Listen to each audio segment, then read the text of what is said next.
Hello friends, what's happening? It's Crim and welcome to the second installment of this video series where I take a closer look at the Shadowlands Rogue specs and how they stack up. At the end of Alpha I did a similar series of videos where I focused more on the changes to the specs compared to their live counterparts. If you're unfamiliar with the changes, I can recommend watching those videos to really try and get the full picture. Between then and now, a couple of things have changed, and between now and the release of Shadowlands, more things will probably change as we are still in the beta and receiving a new tuning build every week. If you want to make sure you keep up to date with all things Rogue, hit subscribe and I'll keep you guys up to date. Today we will be looking at the Subtlety Rogue, a spec that has received a lot of hype recently, and rightly so.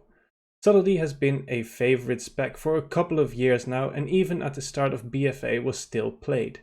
Unfortunately for Sub, in the first raid of BFA Uldir, there was one fight specifically, REBORN, where Sub really excelled and was subsequently nerfed quite heavily.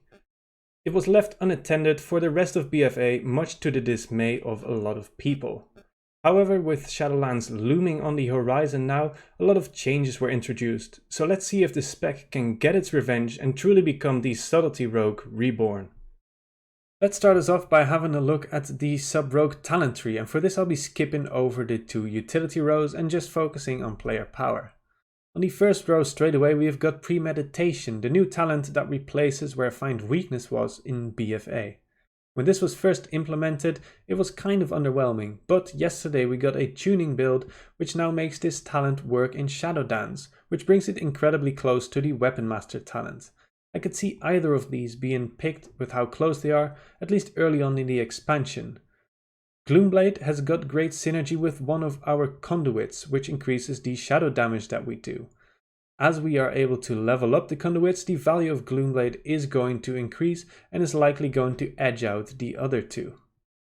On the second row, Shadow Focus is looking like the go-to talent, at least early on once again.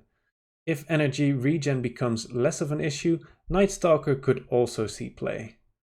And on the third row, similar to live, Deeper Stratagem is looking to be the talent of choice.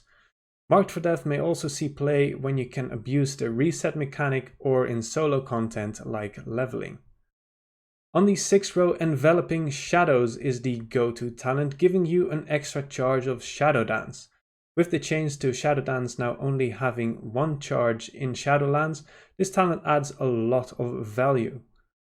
On the last row, Master of Shadows looks like it's going to be a very strong pick, with Secret Techniques and Shuriken Tornado being more oriented towards AoE. Shuriken Tornado doesn't actually start to edge out Secret Techniques until you reach around 8 targets, but with the buff to Shadow Vault in yesterday's tuning build, which almost doubled its damage, Secret Techniques may also now be obsolete and Master of Shadows can be picked in all content. We'll have to wait and see how tuning works out to see which talent is going to be best here.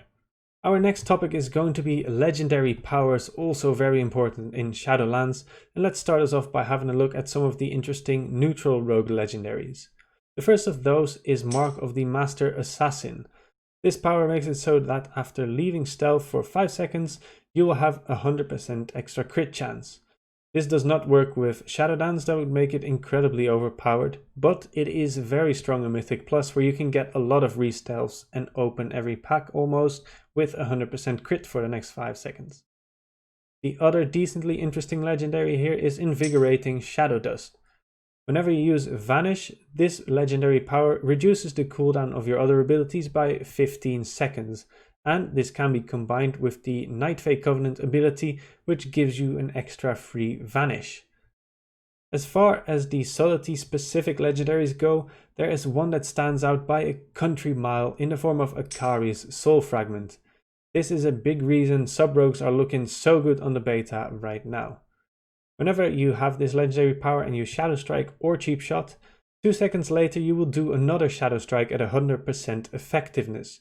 This means 100% of the damage and also gives you 2 combo points.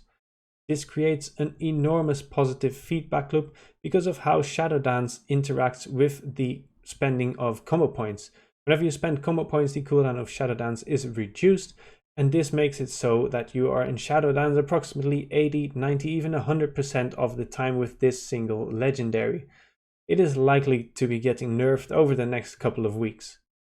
The other three sub-rogue legendaries, Finality, Deathly Shadows and the Rotten, are all very close, and I expect whenever Akari's gets brought back down that you can probably pick any of these down to personal preference.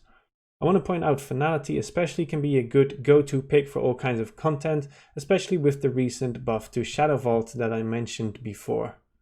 Next, let's have a look at the final piece of this puzzle with Covenants and Conduits. Necrolord's Serrated Bone Spike is looking very good for all three rogue specs, simply because of the sheer amount of damage it does.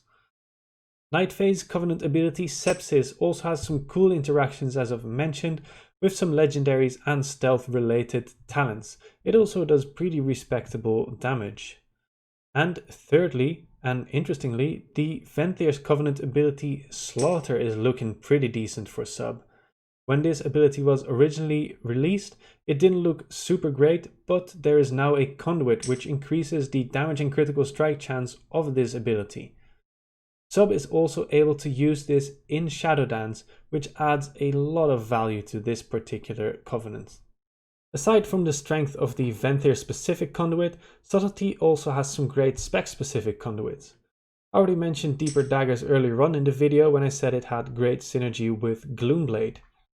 This conduit gives you a buff whenever you use Eviscerate or Shadow Vault, which increases the shadow damage that you deal by 30% for 5 seconds, which increases with rank. Not only does this have great synergy with the shadow damage components of Eviscerate and Shadow Vault, it also works on a lot of the external shadow damage that you will be doing in the form of weapon oils, potions and even trinkets. The next conduit is Perforated Veins, and this increases the damage of your backstab whenever you use Shadow Strike and stacks up to 3 times. Unfortunately, this sort of counters the Slaughter conduit because when you are in Shadowlands you will more likely be using Slaughter than Shadow Strike unless it is to keep Find Weakness up, so this one is likely to be replaced if you are playing Venthyr. The other two spec-specific conduits, Stiletto, Staccato and Planned Execution, are both fairly straightforward and are likely to be default picks. So where does all of this leave sub as a spec in Shadowlands, and has it redeemed itself from its mediocre counterpart in BFA? And it absolutely has. Subtlety has got some great new abilities, cool legendaries and very powerful conduits, and all of this makes for a very cool spec. Sub does great single target damage, even if you disregard Akari's bustedness right now. It does great AoE damage, and also does great priority cleave if you finish with Eviscerate instead of Shadow Vault. All of this together makes Sub my #1 pick for Shadowlands, if nothing too crazy is going to happen in the next few tuning builds. I hope you guys enjoyed this video very much, and I hope you subscribe and leave a like if you liked it. If you have any questions or comments, leave them down below, and make sure to come watch me on my stream twitch.tv/crimwow. I hope to see you guys in the next video and have a great day.